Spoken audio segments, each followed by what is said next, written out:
আজকে ভিডিওতে রায় মার্টিন প্রশ্নবিচিত্রা 2024-এর পঞ্চম শ্রেণীর পরিবেশ বিষয়ে প্রথম পর্যায়ে মূল্যায়নের যে 12 নম্বর প্রশ্ন সেটটি রয়েছে, অর্থাৎ মহারানী ইন্দিরা দেবী বালিকা বিদ্যালয়, এই বিদ্যালয়ের সমস্ত প্রশ্নের উত্তরগুলি করব। তার আগে তোমরা কেউ যদি আমার চ্যানেলে নতুন হয়ে থাকো তাহলে চ্যানেলটি অবশ্যই সাবস্ক্রাইব করে নেবে। একে যেটা আছে সঠিক উত্তরটি নির্বাচন করো। একের এক হচ্ছে আমাদের চামড়ায় স্তর আছে, এটা দুটি হবে। একেতে দুই হচ্ছে থাবার নিচে নখ লুকিয়ে রাখে, এটা বিড়াল হবে। একেতে তিন হচ্ছে মাটির সজীব জৈব উপাদান হলো, এটা কেঁচো হবে।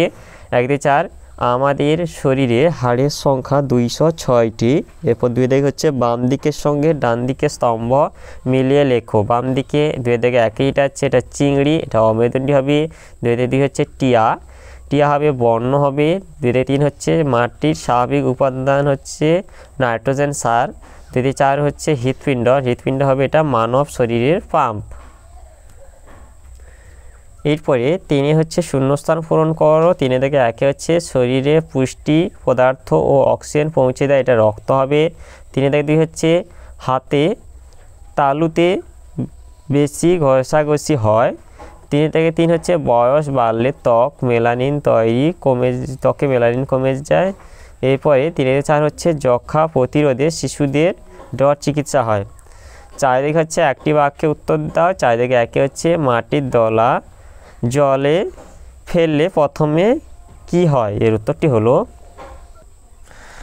মাটির দলা গ্লাসের জলে ফেলা মাত্রই বাতাসে বুদবুদ ওঠে।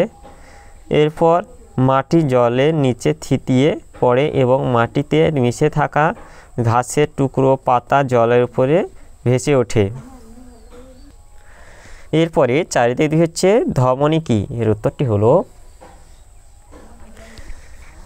যে রক্তবাহের মাধ্যমে বিশুদ্ধ অক্সিজেনযুক্ত রক্ত হৃৎপিণ্ড থেকে দেহের সর্বত্র বিভিন্ন জায়গায় ছড়িয়ে যায় তাকে ধমনী বলে, যেমন মহাধমনী।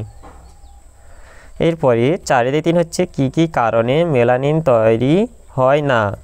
অপুষ্টি এবং বার্ধক্যের কারণে মেলানিন তৈরি হয় না। এরপর চারিদিকে চার হচ্ছে রক্তাল্পতা কাকে বলে? এর উত্তরটি হলো